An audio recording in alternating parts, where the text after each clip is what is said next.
괜히 제사장입니까? 물속에 발을 담글 줄 아는 그 순수한 믿음이 있으니까 제사장들이지요. 여러분이라면 어찌하겠습니까? 예 말이요, 여호수아 어른, 여기 흐르는 강 속에 그냥 들어가라고라. 이대로 계속이요? 어미 그러다가 법계가 떠내려가 버리라도 하면 어쩌려고 저러실까? 여호수아 양반이 시방 제정신이니까 될 생각이 다 들겠지요. 실은 법계보다 이전 목숨이 걱정돼서 말 아니겠습니까?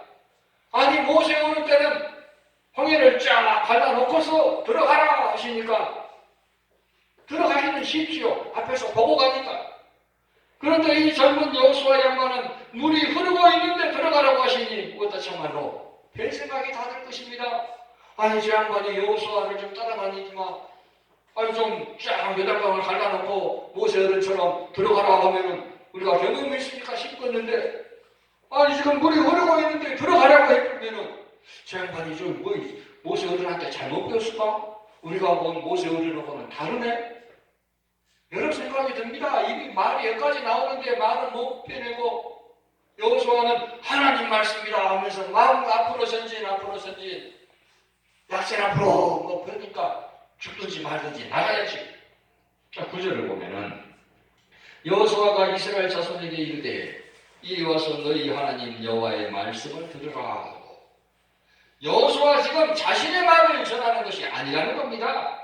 하나님의 말씀을 전달하는 것이니 들어도 되고 안 들어도 되는 것이 아니라 반드시 들어야 된다는 것이에요. 사람 생각에는 옳고 당도 않는 짓이지만 하나님 말씀이기 때문에 나아가라는 겁니다. 모세는 모세 어른이니까 하나님 말씀을 전달해도 권위가 있었지만은 여호수아는 모세 어른의 수발 역할을 하는 사람입니다. 모세 어른 옆에서 수건 들고 다니고 주전자 들고 다니고 지팡이 들고 다니는 그 사람이 이제는 하나님 말씀을 전한다는데 빼딱하니 보는 사람이 없지 않겠어요? 분명히 있을 겁니다. 모세 어른은 저거 딱가리가 이제는 대통령 역할을 하네?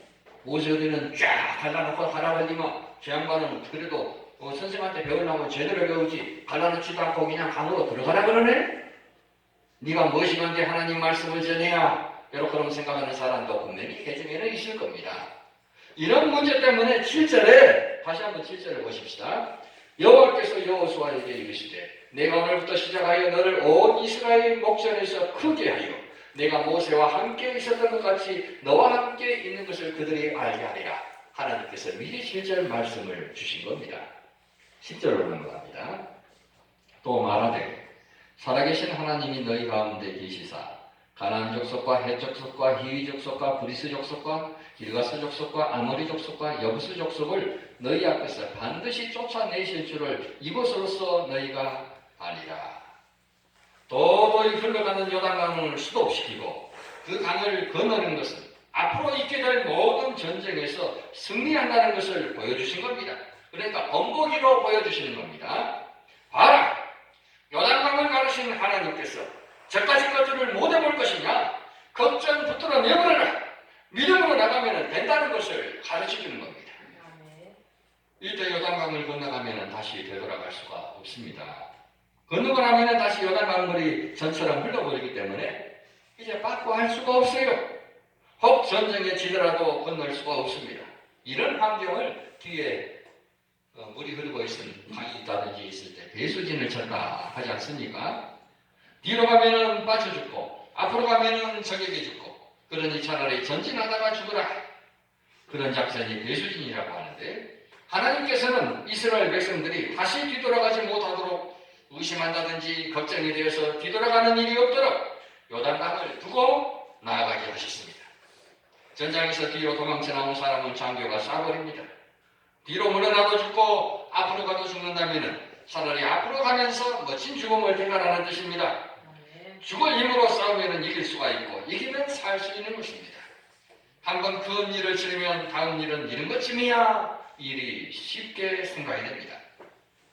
어떤 수학 공식을 내버리면 이 문제에도 저 문제에도 활용하여 풀어나가듯이 하나님께서 요단강의 기적을 그 은혜를 경험시키고 앞으로 만난 문제에도 이런 것쯤이야 요단강을 가르치는 하나님이신데 앞으로 그런 하나님을 적용하라는 것이 하나님 말씀대로 순종하여 걸어갈 때 우리 앞을 막는 큰 문제를 또 우리 역시 만날 수가 있습니다. 지금 이스라엘 백성들 나아가는 길에 모세 어른 때는 홍해도 만났죠. 이제 여기는 요단강을 만납니다. 역시 우리에게도 믿음으로 걸어가는 길일지라도 여러 가지 장애를 만날 수가 있습니다. 그때 주저앉지 말고 지난날 체험했던 그 하나님의 은혜를 응용해서 기도하면 믿음이 점점 발전돼 나가는 것입니다. 11절 보십시오. 보라, 온 땅에 주의 언약궤가 너희 앞에서 요단을 건너가나니. 봐라, 보라, 이 말은 제사장들이 법궤를 메고 요단강에 들어가는 것을 똑똑히 보고 주목하라는 뜻입니다. 어찌 보면 모세 어른이 인도할 때보다 더 큰 믿음을 요구하십니다. 모세 어른 때는 말씀드린 것처럼 하나님의 은혜로 홍해를 쫙 갈라놓고선 미리 이적을 행해놓고서는 들어가라 했습니다. 모세는 언덕에 서서 지팡이와 손을 내밀고 전진하라 했는데 여기서 여호수아는 제사장들이 먼저 전진하니까 백성들이 따라가는 겁니다. 모세는 길을 내놓고 올라가거라. 여호수아는 요단강에 아직 길이 없지만 먼저 발을 담그라. 물로 들어가면 된다 했으니 모세 때 사람과 지금 여호수아의 때 사람 어느 쪽이 더 믿음이 있어 보입니까? 우리 같으면 어느 쪽 쓸 것 같습니까? 길을 쫙 열어놓고 가라 한 것이 훨씬 더 쉽지 않겠어요? 여호수아는 그냥 물속으로 전진하라 그러면 갈 수 있다고 했습니다. 이건 보통 맹랑한 믿음이 아닙니다. 온 땅에 주의 언약궤가 있어요. 하나님은 온 땅의 주인이시다는 말이에요. 온 땅의 주인 되시는 하나님의 말씀 그 언약궤가 요단강으로 들어가니까 백성 너희들도 그 말씀 보고 따라 들어가라는 겁니다. 하나님 말씀 따라가면 요단을 가르신 하나님께서 만나는 문제마다 이기고 또 해결해 주신다는 뜻이 담겨 있습니다. 12절 보면 이제 이스라엘 지파 중에서 각 지파에 한 사람씩 12명을 택하라. 매 지파에 한 사람씩 12명을 택하라는 이유가 또 있습니다. 이때 요단강 안에도 12돌을 두고요. 요단강 밖에도 가져온 돌을 또 12돌을 기념으로 세워두는데 이 일을 하기 위해서 택하게 하신 겁니다. 하나님께서 요단강을 건너게 해주신 사건, 이 일을 이제 자손 대대로 기념하도록 하기 위하여. 그러니까 후손들이 이제 시간이 흘러서 이 기념비를 볼 때마다 우리 하나님께서 이 요단을 마른 땅으로 건너게 해줬다면서 예 말이요, 집이 할아버지도 같은 말을 얻디요. 그러면 그때 그 기적이 천만인갑이제. 이것이 그때 우리 조상들이 강을 건너고 왔다는 증거단디 참말이지 우리 하나님은 우리 민족을 겁나게 사랑하셔버렸구만. 그러면 우리도 사랑하실 거 아니겠어? 우리가 대충 살아가서는 안 되겠구만. 이런 결심을 후손들에게 유도하려는 그러한 이유가 담겨 있습니다. 한번 하나님의 은혜를 되새김질하도록 요단강 안에 있는 그 12돌을 밖으로 가지고 나가서 세워두는 그 일을 하도록 12명을 뽑겠습니다. 역사 교육을 위해서입니다. 자식들 다 이와놓고 이제 어른들 영감하려면 이 일을 경험하지 못한 후손들, 그 후손들을 위해서 너희들이 이 돌들을 볼 때마다 조상들의 그 일을 기억하라는 뜻입니다. 그것도 어느 한 지파에서 엄살 12명을 착출해 보면은 적어도 어느 지파에서 조작을 했다. 이런 말이 생길 수 있으니까 매 지파마다 한 사람씩 각 지역의 그 대표 어떤 뭐 군수나 대표들을 불러내가지고 우리들은 사는 곳이 다를지라도 한 민족이라도 민족의식과 강결의식을 이런 행위를 통해서 고치시킬 수도 있던 겁니다. 13절 보면은 온 땅의 주 여호와의 궤를 맨 제사장들의 발바닥이 요단물을 밟고 멈추면 요단물 곧 위에서부터 흘러내리던 물이 끊어지고 한 곳에 쌓여 서리라. 하나님께서 이스라엘 백성들이 순종할 수 있도록 미리 다 말씀해 주셨습니다.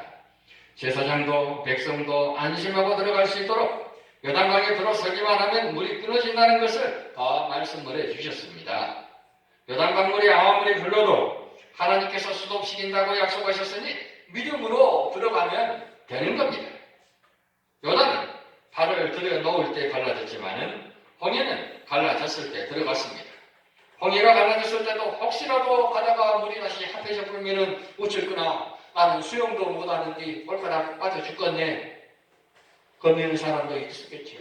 그러나 믿음으로 가면은 그 양쪽 우리가 저기 여수에 가면은 아쿠아리움이라고 있잖아요.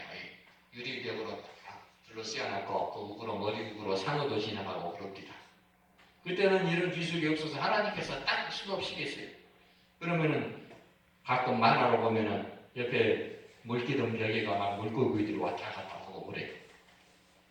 그렇지 않겠어요. 유리로 딱 막아놓은 것처럼 수도 없이 계시니 저쪽으로 보면 엄마 고기들이 왔다 갔다 하고 이쪽으로 보면 엄마 또 거북이도 왔다 갔다 하고 그러지 않겠어요? 그 아쿠아리움 같은 그 상황을 보세요. 하나님 찬송하고 분명히 지나갔을 겁니다. 우메 우리 하나님이 이런 하나님이시구나. 겁낼 필요가 없어요. 믿음만 있다면. 전능하신 하나님께서 열어주셨으니 무사히 가게 하실 줄 믿고 모든 백성이 그럽니다. 여기까지서 이제 결론 짓습니다. 우리 가는 길에도 하나님께서 그런 은혜를 주십니다. 하나님께서 우리에게 많은 약속을 주셨습니다. 약속을 믿고 순종하여 걸어가면은 요단강을 수도시키신 그 하나님께서 우리 가는 길에 가로막는 모든 문제도 하나님께서 상황에 맞게 치워주시고 가르쳐주십니다. 그러니까 때로는 먼저 발을 내디뎌야 하는 것이 오늘 본문의 중요한 핵심이 무엇입니까? 아직 무한하게 열려있지 않지만은 나아가라. 믿음의 발을 내딛고 걸어 나가라는 것이 강의의 발을 내딛는 것이 믿음입니다. 하나님께서 요단강을 가르치는 은혜를 주신 것은 앞으로 얻을 모든 은혜의 근본으로 표본으로 주셨다는 겁니다. 어떤 문제를 만나든지 요단을 가르신 그 하나님을 다시 바라보도록 주셨습니다. 오늘 말씀대로 우리 가는 길에 문제를 만날 때마다 온 땅의 주인 되신 하나님을 다시 바라보므로 요단강을 수독시키신 그 하나님을 의지하고 승리하는 우리 모든 삶이 되시기를 바랍니다. 기도하십시다.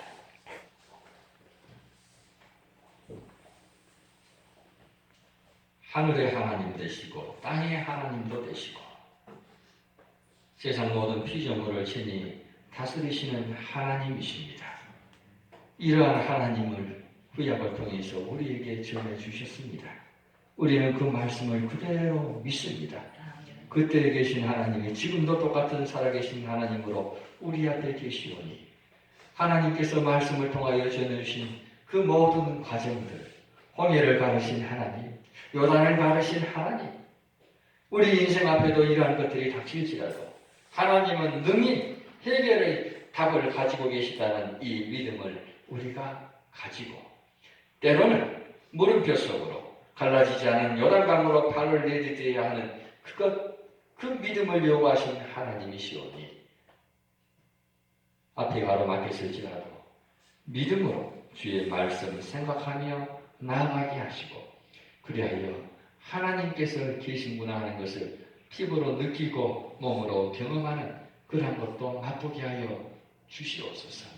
그 앞에서 좌절하여 주저앉지 않게 하시고 하나님은 살아계신다.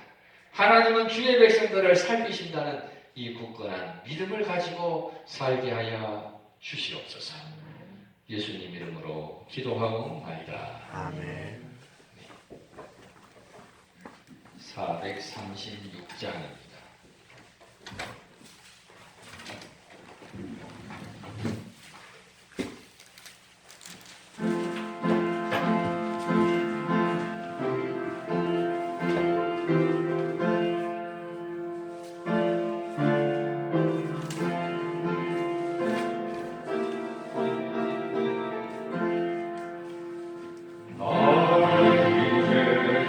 주님의 새 생명 거두고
광고 말씀드립니다.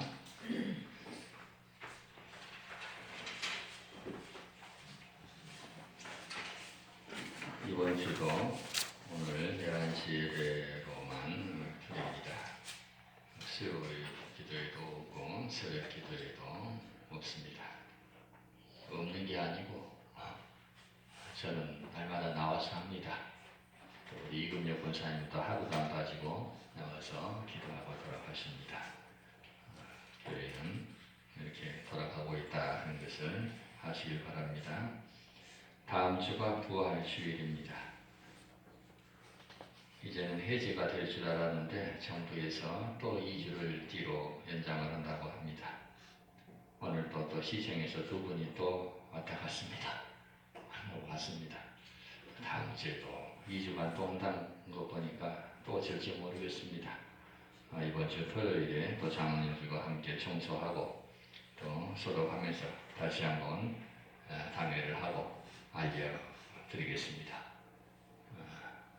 아마 정확히는 모르겠습니다. 토요일에 어떻게 될지 또 총회에서 어떻게 지시가 나올지 토요일에 광고를 다시 한번 전화를 드리겠습니다.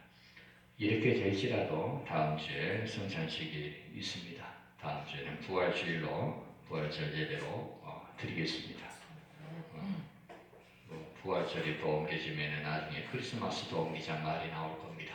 그럴 수는 없고 그 여건에 맞게 이렇게 해서 부활절 예배로 다음 주 드리겠습니다. 그렇게 하시기를 바랍니다. 찬송가 54장 찬송가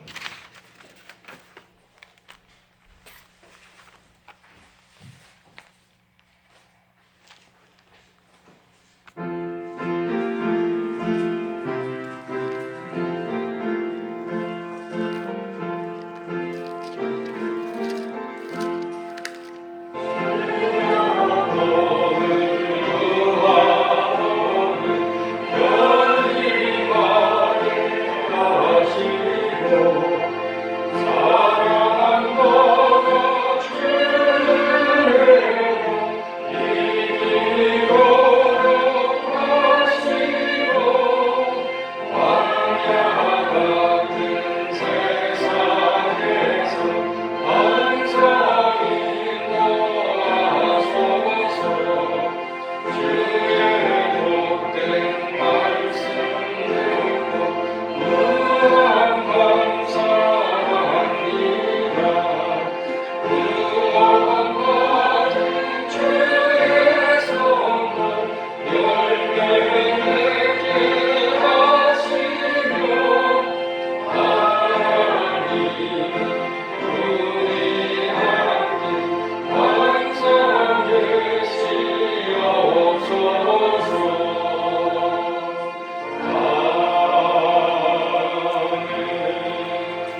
하나님 아버지 우리 속에 다가오시고 만져주시고 위로하시고 치유하시는 은혜가 오늘도 주를 향해 예배로 영광을 드리는 주의 백성들, 또 방송으로 예배드리는 또 주의 백성들, 교회 위에 이 민족 위에 세계 위에 영원히 함께 하시옵기를 간절히 축원하옵나이다. 아멘. 아멘.